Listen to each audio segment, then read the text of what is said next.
Hi, it's Susie here with another quick exercise tip. Now, when we're exercising, one thing that's really good to know is if we do have a difference between our left and our right side, especially when it comes to the legs and the lower part of the body.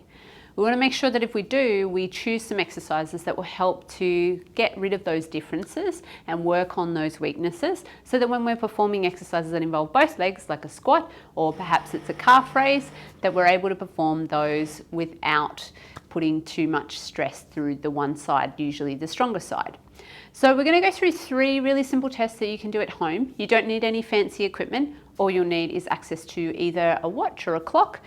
If it is a clock, make sure it's got a second hand so that you can just have a look to see how long you're holding each position. And I'm going to show you 3 specific positions that we're going to have a look at on both the left and the right, and they're going to have a look at the muscles at the front of the hip area, so the hip flexors and also some of those quadricep muscles which run down into the thigh and over the knee. The ones at the side of the hips, so those glute, med, min muscles, and also the ones at the back of the legs. So that'll be our major glutes and also our hamstrings. And we want to make sure there's not too much of a difference from side to side.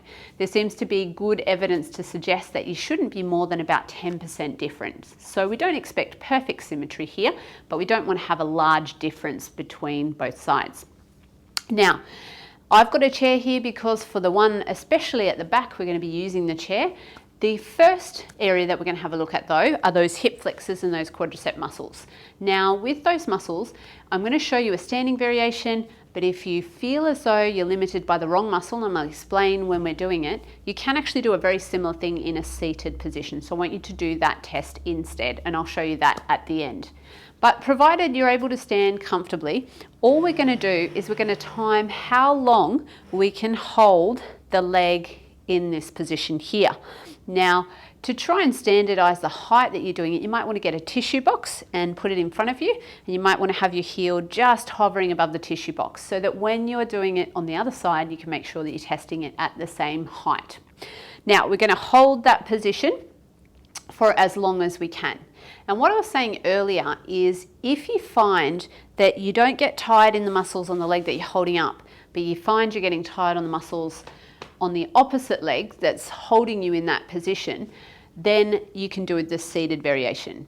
Now also, if your balance is not great, you can use the chair. We're not trying to test the balance, we're trying to test the endurance of the muscles. So you can hold onto the chair to keep yourself steady. You don't want to be leaning completely onto the chair, but you can hold on for balance support just to try and get those muscles working to their limits. Now, if you were to do it in a seated position, it's a very similar position. You're just going to be holding the leg up.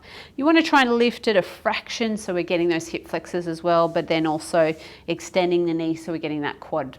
You can choose either of those, but have a look and see how long you're able to do it on your right and then compare that to your left. So that's for those muscles at the front. We're going to apply the same principle for the muscles at the back and the muscles at the side. Now the easiest way to do the muscles at the back, and again, you probably want to have something like a little tissue box just so that you know that your leg is at the same height on both sides. I'm going to lean forward. Now, if the chair is too low, you can use a desk or a bench that's a little bit higher, but you do want to lean a little bit further forward because unlike the range that I have bringing my leg forward, I can't bring my leg back as far because it physically doesn't move as high. So I need to lean forward so that gravity is giving me a little bit of extra load and I'm really challenging those areas a little bit more. So I'm going to lean forward and I'm going to hold that position like so. And again, because I'm leaning forward, I shouldn't really be limited by the leg I'm standing on. I should be limited by the ability of the other leg to hold the leg in the air. And I'm just going to hold that for as long as I can on that left-hand side, keeping an eye on time. And then I'm going to check and see what it's like on the right side. Now the final area that we want to test are those muscles on the sides of the hip.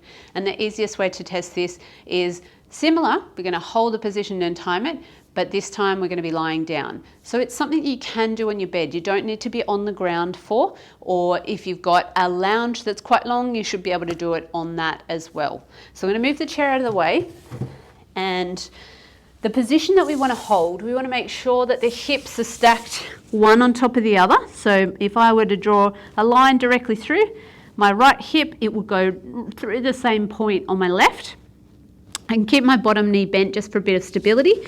And then I'm going to straighten the top leg, and I want to make sure it's not forward at all. It's in line with the body. And I'm going to hold it in this position here for as long as I can. Okay, so the same rules apply. You want to be doing this on the right hand side first, and then test and see how easy it is on the left hand side. Now with all of these exercises, because we're holding a position, it's really important that you make sure you don't hold your breath while you're doing it. You want to continue to breathe naturally and keep an eye on that time, as I mentioned. And we're looking for not too much more than a 10% difference. If you've got a big difference left to right, then it's showing you that you might spend some time doing some strengthening exercises to try and get rid of those imbalances. So I hope you've enjoyed today's tip. Stay safe, stay active, and I'll see you soon for another quick exercise tip.